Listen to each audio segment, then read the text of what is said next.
আজকের আলোচনায় সবাইকে স্বাগত।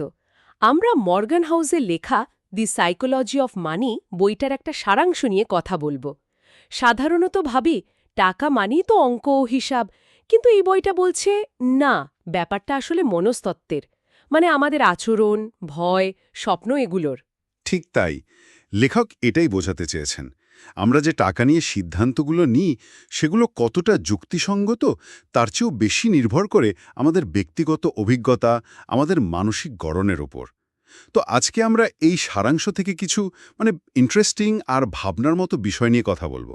আচ্ছা, দারুণ একটা পয়েন্ট দিয়ে শুরু করা যাক। বইটা বলছে টাকার ব্যাপারে নাকি কেউ পাগল না, মানে একজনের সিদ্ধান্ত আরেকজনের কাছে অদ্ভুত লাগতেই পারে, হুম কিন্তু সেটা নাকি তার নিজের অভিজ্ঞতার জন্য। এটা তো বেশ অন্যরকম ভাবনা, তাই না? একদম।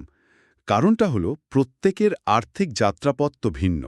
ধরুন কেউ হয়তো ছোটবেলায় খুব অভাব দেখেছে, সে হয়তো টাকা জমাতে বেশি স্বচ্ছন্দ বোধ করবে। আবার যে দেখেনি, সে হয়তো খরচা করতে বা ঝুঁকি নিতে ভয় পাবে না। মানে কাগজে কলমে সেরা সিদ্ধান্ত নাও হলেও তার কাছে ওটাই ঠিক মনে হবে। তার মানে জ্ঞান থাকলেই হবে না, আবেগ, অতীত অভিজ্ঞতা এগুলোই বেশি কাজ করে। হ্যাঁ, লেখক তো তাই জোর দিয়েছেন। আর একটা জিনিস দেখুন, অধ্যায় ৩-এ আছে কখনোই যথেষ্ট নয়। অনেকে প্রচুর আয় করেও সুখী নয়। হ্যাঁ, এটা দেখেছি। সবসময় একটা আরও চাই ভাব। এটা কেন হয়? এটা আসলে একটা মানসিক ফাঁদ। তুলনা করা বা ধরুন লক্ষ্য স্থির রাখতে না পারা। হয়তো আয় বাড়ছে কিন্তু জীবনযাত্রার মানও সেভাবে বাড়িয়ে ফেলছি। তখন মনে হয় কিছুই তো হলো না। লেখক বলছেন আসল স্বাধীনতা কিন্তু অর্থে নয়, মানে শুধু কত টাকা আছে তাতে নয়। বরং নিজের প্রয়োজন নিয়ন্ত্রণের মধ্যে। একদম। নিজের প্রয়োজনটা যদি নিয়ন্ত্রণে থাকে, তাহলেই তো যখন যা ইচ্ছে করা স্বাধীনতা আসে। দারুণ পয়েন্ট, প্রয়োজন নিয়ন্ত্রণ করা।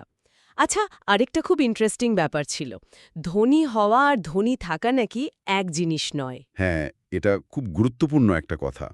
অধ্যায় ৫-এ আছে এটা। ধনী হতে হয়তো সাহস লাগে, ঝুঁকি নেওয়ার ক্ষমতা লাগে। বাজারে সুযোগ চট করে বুঝে নেওয়া। ঠিক। কিন্তু ধনী থাকাটা অন্যরকম। এর জন্য বিনয় লাগে, সতর্কতা লাগে। বুঝতে হয় যে আগে যা কাজে দিয়েছে পরেও সেটাই দেবে এমন কোনো মানে নেই। অনেক সময় ধনী হওয়ার কৌশলগুলোই ধনী থাকার পথে বাধা হয়ে দাঁড়ায়। যেমন অতিরিক্ত আত্মবিশ্বাস। তার মানে টিকে থাকাটাই আসল। তাহলে এই যে আমরা বাইরে থেকে দেখি দামি গাড়ি, বড় বাড়ি, এগুলো কি আসল সম্পদ নয়? লেখক বলছেন ওগুলো আসলে খরচের নিদর্শন। মানে টাকাটা খরচ হয়ে গেছে। আসল সম্পদ তো সেটা যা দেখা যায় না। দেখা যায় না মানে? মানে আপনার জমানো টাকা, আপনার বিনিয়োগ, যা খরচ করা হয়নি। অধ্যায় ৯ যেমন বলা আছে, ধন মানে যা আপনি দেখেন না। ওই অদৃশ্য সম্পদকেই কিন্তু ভবিষ্যতে নিরাপত্তা দেয়, স্বাধীনতা দেয়। কে দামি গাড়ি চালাচ্ছে সেটা দেখে তার আসল আর্থিক অবস্থা বোঝা মুশকিল। ঠিক।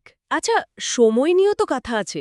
ওয়ারেন বাফেটের উদাহরণটা খুব শোনা যায়, চক্রবৃদ্ধি সুদ। হ্যাঁ, চক্রবৃদ্ধি সুদের ক্ষমতা তো অসাধারণ, কিন্তু এর আসল ম্যাজিকটা কোথায় জানেন? কোথায়? সময়ে। দীর্ঘ সময় ধরে লেগে থাকা।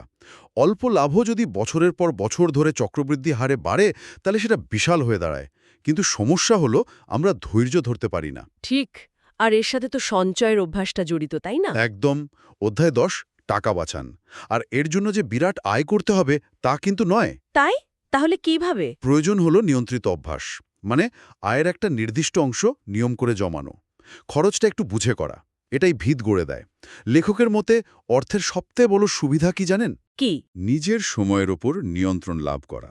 এই যে স্বাধীনতা, এটাই আসল প্রাপ্তি। কিন্তু জীবন তো সবসময় সরল রেখায় চলে না। ভাগ্য, ঝুঁকি, এসব অপ্রত্যাশিত ব্যাপারও তো আছে। অবশ্যই।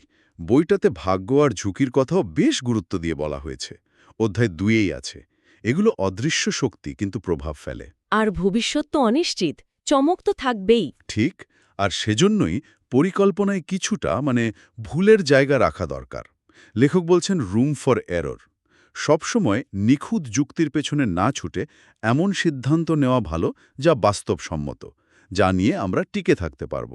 লেখক এটাকে বলছেন যুক্তিযুক্ত বা রিজনেবল সিদ্ধান্ত, যা হয়তো নিখুঁত, র্যাশনাল নয়। তার মানে পারফেকশনিস্ট না হয়ে প্র্যাগম্যাটিক হওয়া। হ্যাঁ, কারণ আমরা নিজেরাও তো সময়ের সাথে বদলাই। আমাদের লক্ষ্য, আমাদের ইচ্ছা, এগুলোও তো স্থির থাকে না। অধ্যায় 14তে এটাই বলা আছে। ঠিক। তাই প্ল্যানটাও এমন হওয়া দরকার যা নমনীয়, আর এটাও মনে রাখতে হবে কোনো কিছুই কিন্তু বিনামূল্যে পাওয়া যায় না। মানে ভালো রিটার্ন চাইলে বাজারের ঝুঁকি নিতে হবে, মানসিক চাপ সহ্য করতে হবে, ধৈর্যের দাম দিতে হয়। তাহলে সব মিলিয়ে যা বুঝলাম, টাকার সাথে সুস্থ সম্পর্ক গড়তে শুধু বুদ্ধি থাকলেই হবে না, ধৈর্য ধরতে হবে, সন্তুষ্ট থাকতে জানতে হবে, বিনয়ী হতে হবে, আর নিজের আচরণ, নিজের মানসিকতা সম্পর্কে সচেতন থাকতে হবে। বিলাসিতা নয়, বরং সঞ্চয় আর বিনিয়োগ দিয়ে যে স্বাধীনতা পাওয়া যায়, সেটাই শায়দ আসল লক্ষ্য। খুব সুন্দরভাবে গুছিয়ে বললেন একদম। সবশেষে একটা প্রশ্ন হয়তো ভাবনার জন্য রেখে যাওয়া যায়। যেহেতু আমরা সময়ের সাথে বদলাই, আমাদের পরিস্থিতি বদলায়, চাওয়া পাওয়া বদলায়, তাহলে একজন ব্যক্তি কিভাবে তার দীর্ঘমেয়াদী আর্থিক পরিকল্পনায় সেই ফ্লেক্সিবিলিটি বা নমনীয়তা বজায় রাখতে পারে, যাতে ভবিষ্যতের ওই অজানা বাঁকগুলোর সাথে সে মানিয়ে নিতে পারে, এটা নিয়ে আমরা হয়তো আরও ভাবতে পারি।